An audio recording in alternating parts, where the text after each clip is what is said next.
अगला टॉपिक पढ़ेंगे काल। काल काल अर्थात समय। काल का मतलब समय।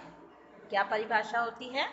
क्रिया के जिस रूप से कार्य करने या होने के समय का ज्ञान होता है उसे काल कहते हैं।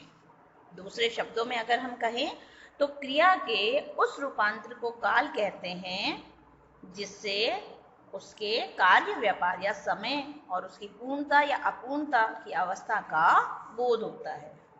अर्थात काल अर्थात समय। काल के भेद कितने होते हैं? भूतकाल, भविष्यकाल और वर्तमान। वर्तमान काल के भेद देखते हैं। कितने भेद हैं वर्तमान काल के? वर्तमान काल को 5 भागों में बांटा जाता है। वर्तमान काल परिभाषा जैसे कि जो क्रिया का वह रूप जो चल रहे समय का बोध कराते हैं, यानी प्रेजेंट टेंस। तो वर्तमान काल को 5 भागों में बांटा गया है।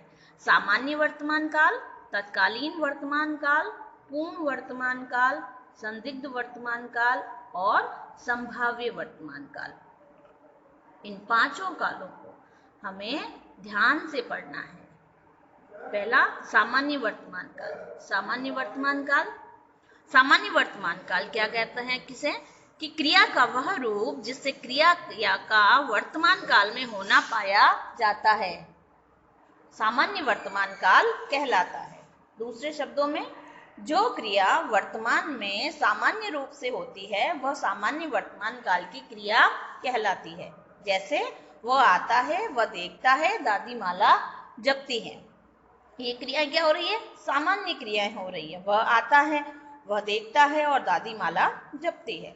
नंबर 2 तत्कालीन वर्तमान काल, जो अभी हो रहा है। तत्कालीन वर्तमान काल क्या है? इससे ये पता चलता है कि क्रिया वर्तमान काल में हो रही है। जैसे मैं पढ़ रहा हूं, वह जा रहा है। तो तत्कालीन वर्तमान काल हो गया कि मैं पढ़ रहा हूं और वह जा रहा है। से आसन वर्तमान काल भी कहते हैं।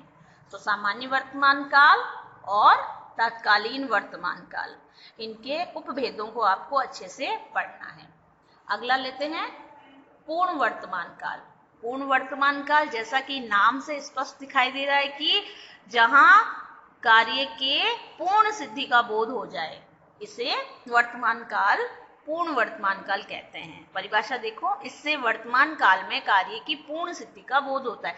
जैसे वह आया है, वह आया है, वह आ गया है।